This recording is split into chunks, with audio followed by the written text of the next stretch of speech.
Hey, this is Lawrence from Financial Thing. Today, coming to you from my vehicle, and I wanted to make a video. This is a little bit different, so bear with me. Hopefully you'll get something out of it. I definitely think some of you will be able to relate to this.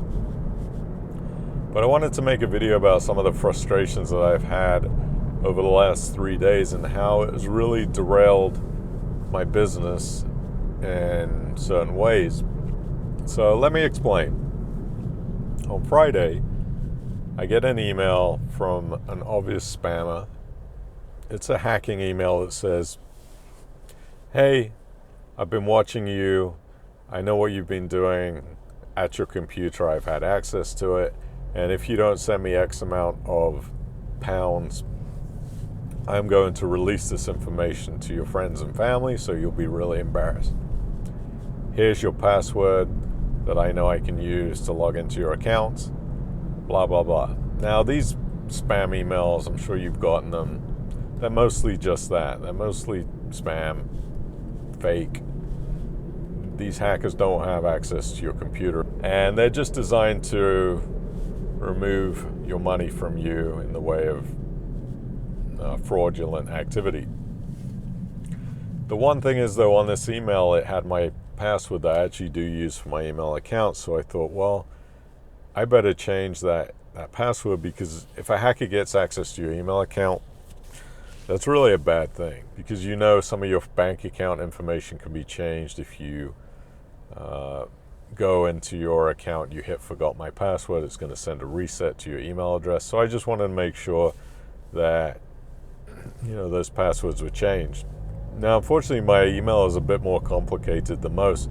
A lot of people just use Gmail, Hotmail for their email addresses, but I have about 15 email addresses on a server that I use for various projects that I'm working on.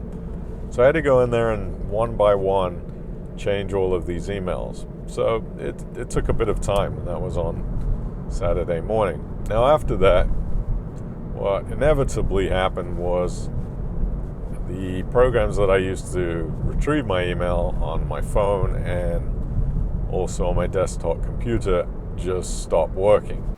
Computer says no. So I spent about 4 hours on Saturday morning trying to get these emails to work. I couldn't figure it out. I sent support tickets to the hosting provider in Singapore, but they weren't really working that day, so I didn't get a message back until 8 hours later. They didn't know what the problem was. And I just really struggled on and on, frustratedly, trying to fix this issue. And I'm kind of a little bit ADD when it comes to fixing problems. If I have a problem, I don't want it to be on my mind for hours or days, so I just go ahead and try to get it fixed. But whatever I was doing wasn't working. The problem was unfixable. I was getting really frustrated because I had a lot to do that day. The time was just getting sucked away by working on something stupid that some hacker or spammer had caused. It was just a big annoyance. So on Sunday, I spent another 2.5 hours trying to fix it, and it didn't work. Monday, today, I spent another hour, and I'm still not fully fixed. And I think I got about 75% of my email working. Tomorrow, I'll probably spend another hour. So over a period of 4 days, quite a few hours frustratingly spent trying to fix a really ridiculous thing, an email problem.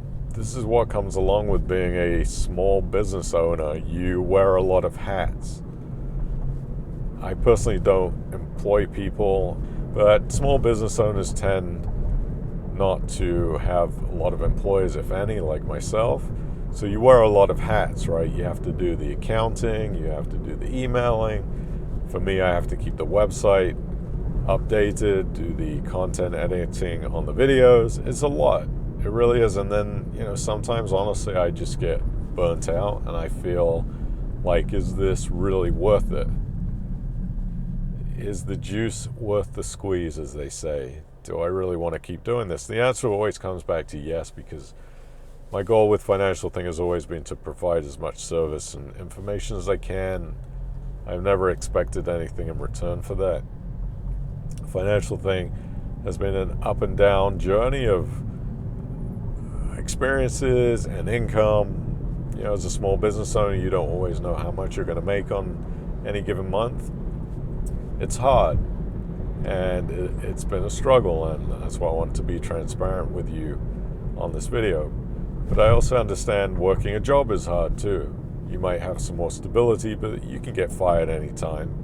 Companies let you go, sometimes for silly reasons. I've only ever worked one real job in my life when I was maybe 16 years old. I got a job at Waitrose, stocking the shelves, and I worked for 3 weeks, and after 3 weeks I got pulled aside and said I was wearing the wrong shoes and that I was going to be terminated. So you can be fired anytime from a job, and also when you work a job you lose your freedom. You're expected to be there a certain amount of hours, usually 40 plus.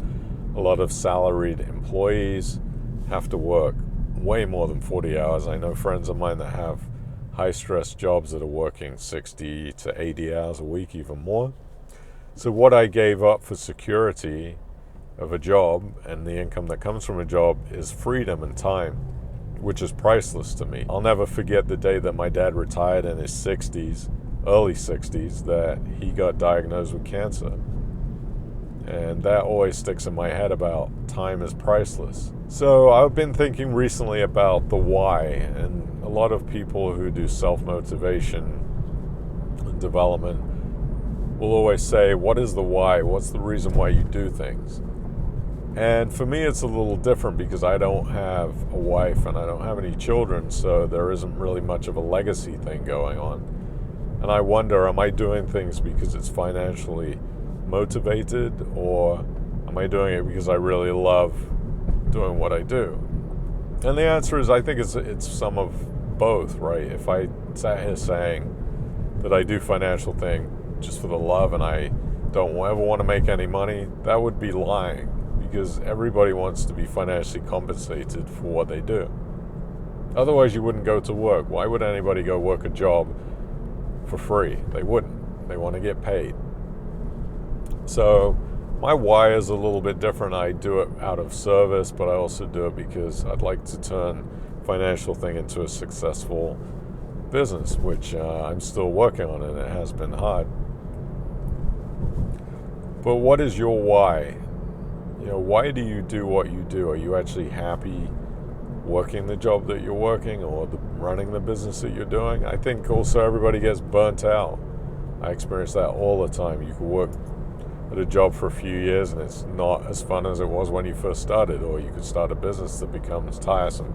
But anyway, going back to this story about the hacker and the email, I still don't have the email situated. It's been an extremely frustrating day because I want my emails to work. Right now they don't. Not all of them. The ones that are important don't. The financialthing.com email isn't working at the moment. But it led me to think about something very important about failing.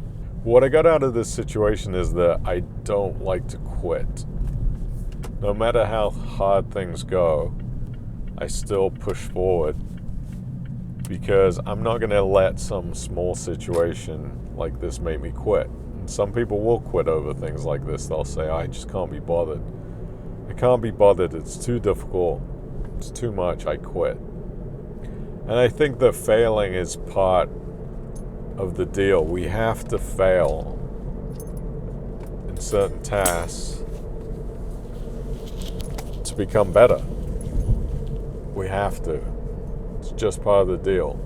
Because if everything was success, success, success, I don't think there would be that much appreciation for the successes. But the failures that turn into the successes, what really brings gratitude.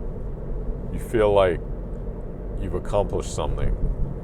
So when I do get these emails back working again, which I will, it'll be another success tick box. And I hope whatever it is you're doing, that you'll be able to overcome the challenges, because there are going to be challenges in life, and they come often. I don't think there's a time in my life when I can remember that I had no challenges. Maybe when I was young, but I'm sure still there were challenges. These challenges are going to come often, and they're going to come frequently, and sometimes they're going to be really hard. But if you can overcome them and keep pushing forward, that gratification that you're going to feel at the end of it, just moving forward and accomplishing something, is going to be huge.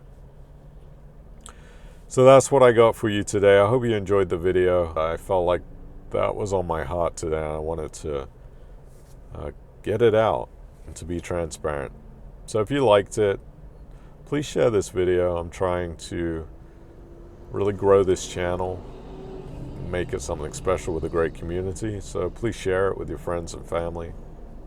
Hit the thumbs up, subscribe, and I will see you next time, okay? Take care.